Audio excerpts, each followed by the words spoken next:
Welcome back to my Beauty 101 series. Today's episode is going to be all about foundation. If you haven't already watched episode 1, go ahead and do that before you watch this video because it's going to be helpful in how we move forward with the whole makeup application. If you are new to this Beauty 101 series, basically the point of this series is to teach you guys how to do a full face of makeup from primer to setting spray and everything in between by yourself on your own and know which products work best for you. So let's jump right into this episode of Beauty 101, which is foundation. So let's talk about a couple of my favorite foundations. The first foundation I want to talk about is my holy grail, ride or die. If you have been following me for a while, you already know the Cover FX Natural Finish Foundation is amazing, especially for dry skin. I can't say enough good things about this brand. All of the ingredients in these products are good for you, and it is just like the most flawless, beautiful coverage you would believe. You wouldn't believe. You would believe, you wouldn't believe. You will love this foundation. I would say this is like a medium to full coverage foundation, which is kind of right in my sweet spot. I don't love a light coverage foundation because if I'm going that light, I would prefer to use like a BB cream or a CC cream or something. If I'm gonna use a foundation, I want medium to full coverage. You can build this to be super full. You can keep this really medium and sheer it out. The options are endless with this foundation. If you want a more full coverage foundation and you're a little more oily and less on the dry side, a foundation that you may love is the Tarte Amazonian Clay Foundation. I love this foundation even for my skin type. Honestly, in the summer, it's really good because it is full coverage. It's like perfect for a summer night out when I'm gonna get a little oily. This one is so good. Two other foundations I love. One is the Cover FX Power Play. I like to mix this with the Natural Finish, honestly, a lot. And again, this one's really good if you're oily and you want like a more matte, full coverage foundation. It's so good. And then the Wander Nude Illusion. This is really good for honestly all skin types. It's a very natural finish, and this shade medium is the perfect color match for me right now. It's so good. Let's talk about a couple different tools you can use to apply your foundation. I have 3 different tools right here, or 4. 3 of them are brushes, 1 of them is a sponge. The Beauty Blender is amazing for applying foundation. I also love the Real Technique sponge. Those are 2 of my favorites. And this is gonna give you a really good all over kind of airbrushed finish, which is why I love the Beauty Blender. You wanna make sure, or any beauty sponge, you wanna make sure that this is damp and you've held this underneath the sink and wrung it out a few times.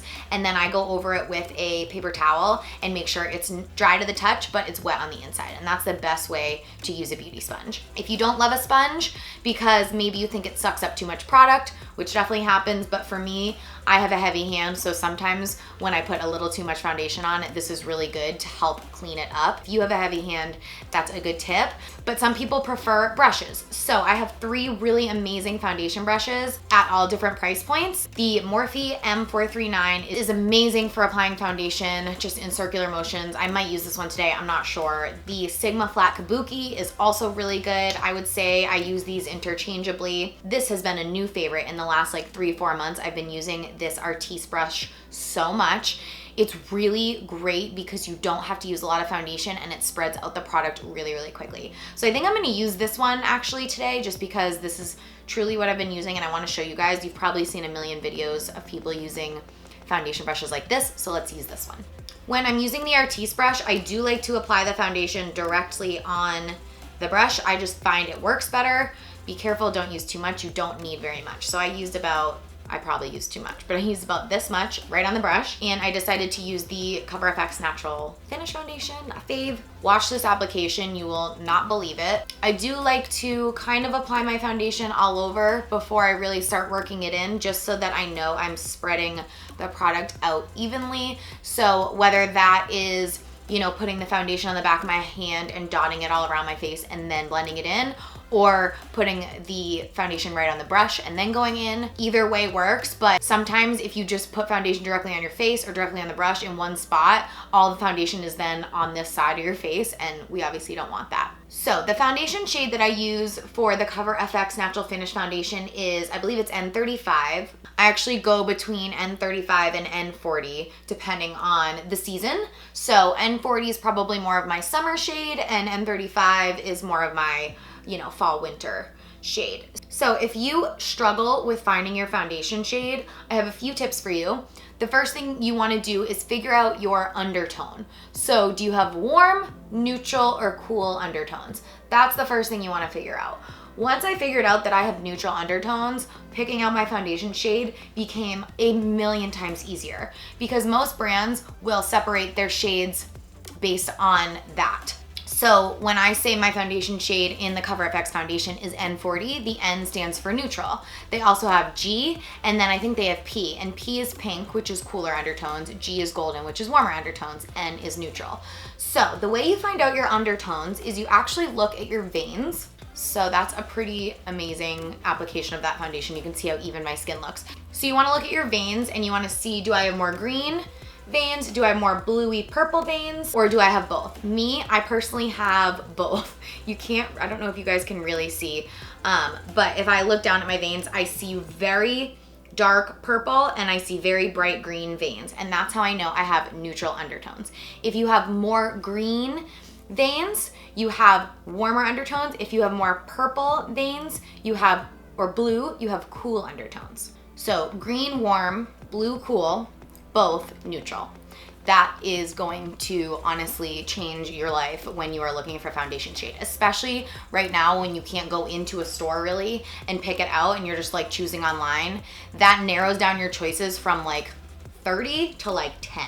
So from there, you just need to figure out how dark or light you are. So I would recommend ordering 2 foundations. Sometimes we're somewhere in between 2 shades, but you can make one work. I would order 2 and kind of toggle between those 2 depending on the season and mixing them if you need it. The best thing you can do is go get a sample at a Sephora or an Ulta, bring it home, use it, make sure it's good before you buy it. But if you cannot get into a store, that is what I would recommend. Like I said, this application is so even. Since it is summer, I'm definitely a little more oily than I normally am. So I'm gonna go in with a little bit of the Power Play foundation and I'm just gonna put this on the back of my hand. Again, this is from Cover FX. I wear the shade N35 in this one. See a trend happening here? And I'm really just going to apply this in the areas that I feel like I need a little bit more coverage and the areas that I feel like I get more oily. This step is 100% not necessary. You do not need 2 foundations to make your foundation look good. You don't need 2 different shades. You don't need 2 different formulas. You can work with one, I promise. I usually do, but since I have 2 and I want to show you guys, you know, a couple tips of how I really get like that perfect application for my skin, this is what I do. So you can see that honestly mattified my skin in all the places I need it to. It gave me a teeny bit more coverage, which I want, and we are in really good shape. You want to make sure that you're always bringing your foundation down your neck. You never want there to be a line there, so you always want to bring this down your neck, whether you're using a sponge, a different brush, or this Artis brush, of course. So always at this point in the makeup process, you're always gonna look a little crazy because you've basically taken all of the natural like different colors and contours of your skin and you've kind of covered them up with your makeup, with your foundation. So this is like the blank canvas and it's gonna look flat. That's just the way it is. But once we add concealer and bronzer, things are going to look a million times better. But this is it for foundation. So I hope you guys enjoyed episode 2 of my Beauty 101 series. I hope you learned a little something about foundation and make sure you check out episode 3, which will be all about concealer. Thanks so much for watching. I'll see you in the next one.